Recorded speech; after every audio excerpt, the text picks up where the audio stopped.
Namaste, everyone. This is Fabio and welcome back to a new video.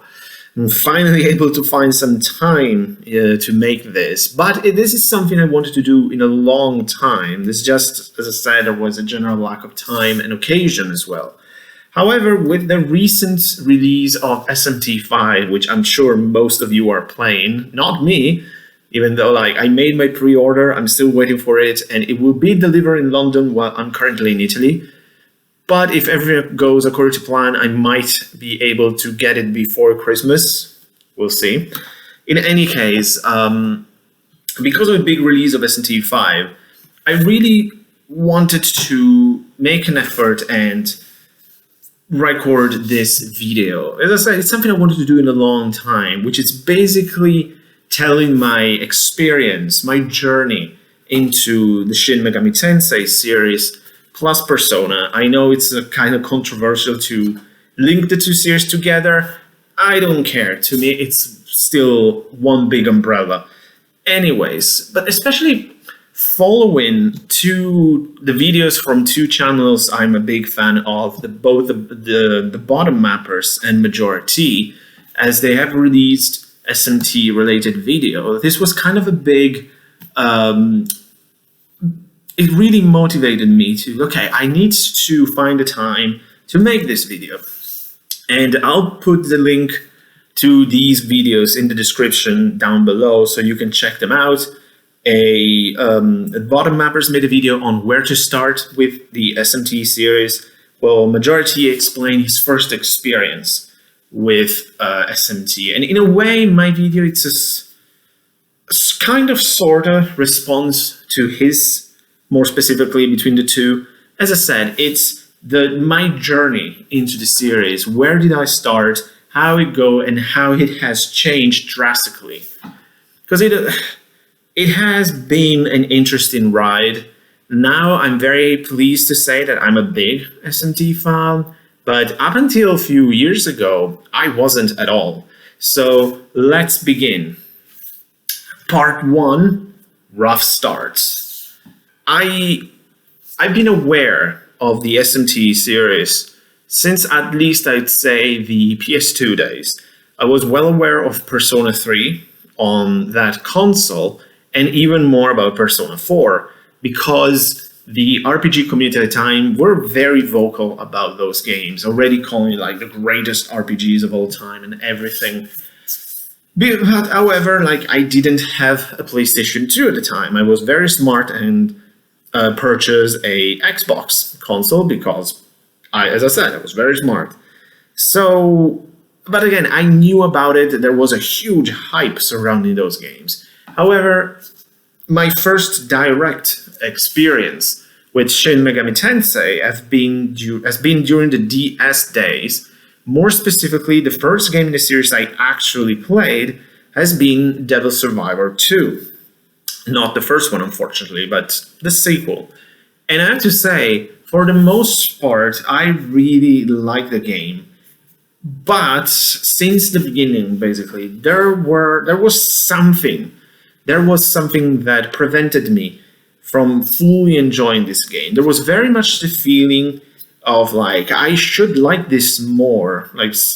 I'm enjoying almost everything. I love the story. I love the setting. I love the characters. I love the drama. I mean, the soundtrack is great. However, there was an element that really didn't click with me, and that was the combat system, the gameplay part. And that was weird because I say, hey, this is a strategy RPG. Perfect. I love those games. But again, there was something that that really stopped me from enjoying the game to its fullest. And up until recently, now that I play more games in the series, I couldn't really explain what it was. And I simply, as I said, I couldn't explain because it wasn't, say, for example, the fusion system, which is a classic. For example, some people don't enjoy the game because of that, but it wasn't that. I mean, I was okay with fusing demons and everything, but again, there was something there that didn't click with me. So for the longest time, I for quite some time, I have to say. I didn't touch Shin Megami Tensei games anymore up until something changed. But for this one, we'll have to move into part 2, the turning point. What started to change this attitude towards SMT was actually a little game called Persona 4 Golden. Because the interesting thing is, even though I wasn't a huge fan of the series, I bought that game for my Vita very early on. Because I said, hey, everyone really loved this game. I'll buy it, so at least I have it, and whenever I want, I can try to see what all the hubbub is about. And for the longest time, I got Persona 4 into my collection and never touched it. I spent years without even looking at that game. Again, thinking, it's there, someday I'll play it. In the meanwhile, my good friend Leo the Funny Nerd was constantly poking at me and saying, why aren't you playing that game? It's one of the best RPGs ever made. You should play. You will love it. Play Persona 4 Golden. What's wrong with you? And again, for the longest time, I was really dragging my feet with that. It's like, yeah, whatever. I play something else in the beginning. The Persona 4, it's there. All of a sudden, though, it was a sort of like during a New Year's, as a sort of a New Year's resolution, let's say, you know what? Let's play Persona 4. I'm sick and tired of Leo telling me about this game. Let's play it. And I have to say, I really enjoy the game. Now I can say from what I've experienced that I really, really enjoyed it. It's a great game. But again, at first, the funny thing is, I treated the game more as a visual novel than an RPG, or as a visual novel with a really good visual novel with a good RPG attached to it. But again, I had a good time with Persona 4 Golden, so that's the importance of the game. Things started to change. So I said, okay, that was not bad. Actually, I really enjoyed it. Again, the story was great, the characters were fantastic, and I even enjoyed the combat system. So that started to make me question what was wrong with me when I played Devil Survivors. Because again, I was like, I enjoyed Persona 4. Okay, it's not a strategy RPG, but it's really similar. Especially combat-wise, it's not that different. Kinda. But there are strong similarities. So I started to think about it. It's like, why didn't I enjoy Devil Survivor more? I mean, I really liked it. But again, I think I'm on the right track here. I might need to play another Persona or another Shin Megami Tensei game, and we'll see what happens. So the real turning point, Persona 4 Golden started to move things in the right direction between me and the series. But then I played another little game called Persona Q2. In the meanwhile, I also bought... No, I bought it later. Never mind. I didn't buy anything. So the big turning point was actually Persona Q2. Again, big recommendations. So huge shout out to Leo the Funny Nerd, because we did a podcast together where we ranked our top JRPGs. So at the time, I wasn't very big into SMT and Persona. So Persona 4 Golden was in my list, but it was really, really at the bottom of it. Something that almost killed Leo, considering how much he loved Persona 4. Now, with the knowledge and experience that I have, things will be very, very different whenever we'll decide to do that list again. Because I absolutely loved Persona Q2, and that was the big turning point to me. And it made me understand what prevented me to fully enjoy Devil Survivor all those years ago. And now I really want to replay that game. I mean, I'm always again, dragging my feet about replaying games due to the lack of time I have with games. But it might be worth it, because considering how much I enjoyed that game without really liking the gameplay part of it, now that I think I can enjoy it fully, it could be quite something. But Persona Q2, considering like I've only played Persona 4, and again, there's the whole thing, Persona games are not really Shin Megami Tensei anymore. So if all of you purists, whatever. To me, as I said, Persona is still under the SMT umbrella. Up until Persona 4, it was still calling Shin Megami Tensei Persona. I know they're not the same thing, but for simplicity's sake, you always categorize Persona under SMT. So deal with it. But with Persona Q2, even though I wasn't very familiar with 2/3 of the cast of the game, I was able to fully enjoy it, especially because I really liked the story, absolutely loved the characters, especially the new ones, and finally enjoy the combat system to the fullest to me. And I believe I understand what the problem was. Again, it wasn't the concept of fusing demons. Again, in general, I was okay with that. The thing that annoyed me is that I had to fuse demons. Because when I play Devil Survivor, I didn't really care about fusing demons. Like, okay, I'm good with this one. I'll just like grind with these demons I have, so they'll probably be enough for the challenges.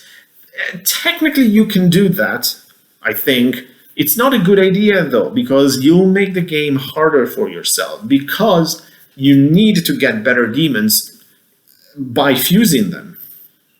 Like, fusing demons is very important to create stronger demons. Then you can grind what you have a little bit before you start all over again with fusing demons to get new ones. I mean, that's how it works, to me at least. It worked perfectly for Persona 4, Persona Q, Persona 3 Portable, now that I played that. So, with Devil Survivors, I remember it's like, oh, I kind of like this game, and I'm going to keep it. So I played the game like for 20 hours by keeping some of the demons and never really fusing them. So while they were good by the time I got them, later on, they weren't enough for the challenges. So again, I made the game much harder for myself. I still remember, like, I have a mid-tier demon by the second to last battle in the game, which is where I stopped because I couldn't beat those things.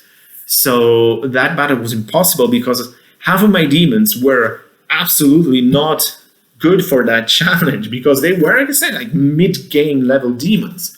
Even though I was able to power them and power them up quite a lot, it's simply they weren't strong enough. But that pisses me off very much, because why do I have to do this? I shouldn't be forced to fuse demons. As I said, you're not exactly forced, but it's highly recommended, of course. So probably you can beat the game, I'm sure you can, with just the starting demons that you have at the beginning of the game, but it will be so much harder, so I don't see why you should make your life so much difficult with these games. But all of this was possible thanks to Persona Q2. In fact, I love that game so much that I spent more than 80 hours on it. I really want to do as much as possible. Absolutely love it. Absolutely really like the story, the characters, the dynamics, the comedy between all of them. Let's say it was a fantastic experience and the true turning point for me in enjoying SMT games. And what's the future for me and the series? Well, since then I played I played 2 more Persona games. Persona 5 Scrambles, and especially Persona 3 Portable, which was a great experience. I played it I played it at the beginning of this year, and loved every moment of it. And of course, now I cannot wait to play Shin Megami Tensei 5, because for the most part, the games I need to play are Shin Megami Tensei, because I experienced most of the mainline Persona games, meaning the more mainstream ones, so 3, 4, and 5. I still need to play Persona 5 though, because the idea of playing a 100 plus hours RPG on the PlayStation 4, it's kind of made me drive my feet, but I really want to play that game because it's supposed to be phenomenal. So I have it. I just need to find the courage to put it in my PS4, and I cannot wait to do it. What else? Persona-wise, I want to play Persona Q, considering how much I loved Q2. I'm very curious about that. And on the 3DS, then, I would love to manage to play, what's it called? Soul Hackers, even though that's more old school, so we'll see. But I'm very intrigued by that. And,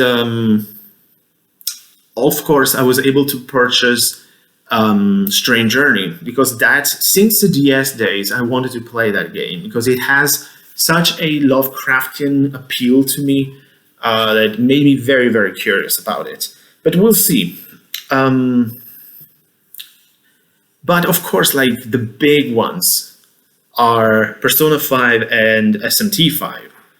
We'll see whenever I'll be able to play it. But the great thing is, by now, I know I'll play it and I'll be able to fully enjoy these games. Because now I'm really a fan of SMT. So in kind of short, long story short, this is my story and journey with Shin Megami Tensei and Persona. It started with a game that I liked, but didn't like as much as I wanted. And had this feeling in the back of my head for a long time, until, thanks to other games in the series, I was able to understand what was blocking me, like overcome it, and fully enjoy these great games. And I can tell now I absolutely love the series, and I cannot wait to keep playing this game. And of course, the irony of all of this is the fact that now that I want to play these games, they're becoming super expensive, of course. That there are some, like, thinking of what I could have been able to buy some years ago when I didn't care about SMT, and the prices this game have now, it's really frustrating. Like, excuse me, to think that I was able to buy, I don't know, Persona 1 on PS1, on PSP, which I know it's different from 3 onwards, but it's still an interesting piece of gaming history. And I could have bought it for, I don't know, like £3-5, and now the game is super expensive. For Persona 3 Portable, I had to buy it digitally, not on the Vita, which was a great experience. I paid it much, much less of what it's worth right now, and I'm very glad I did. Because the idea of spending, I don't know, £200-300 on Persona 3 Portable, not really. Even though I love it, but considering, no. But yeah, it's very annoying about the prices, but now I have plenty of Shin Megami Tensei and Persona games that I need to play, so that's not a problem. For example, I started SMT Digital Devil Saga about a year ago, I think, and I really want to get back to it because I really love that game. It's such a cool PS2 SMT game, even though technically it's not SMT. I think in Japan it wasn't called Shin Megami Tensei, it was just Digital Devil Saga. But it was sold in Europe as SMT, which is interesting. Anyways, I started that. I really like it. Cannot wait to get back to it and play part 2. And I really hope that and also obviously I got SMT3 Nocturne HD on the Switch. I still need to play that. So I got plenty of these games to play. And I cannot wait to tackle each and every one of them. And I was thinking about it, speaking of Strange Journey, I would love a remake of those 2 games in one package on the Switch or something. That would be so cool. But yeah, I mean, the future looks very bright to me and the Shin Megami Tensei series, since now I'm fully in love with them.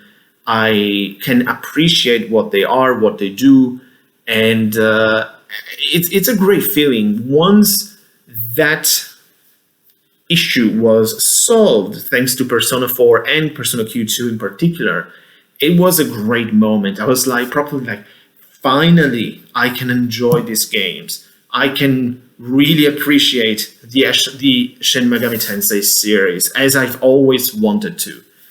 So this is my journey, my history with the Shin Megami Tensei game. Thank you so much for watching, guys. I'll see you next time. Take care.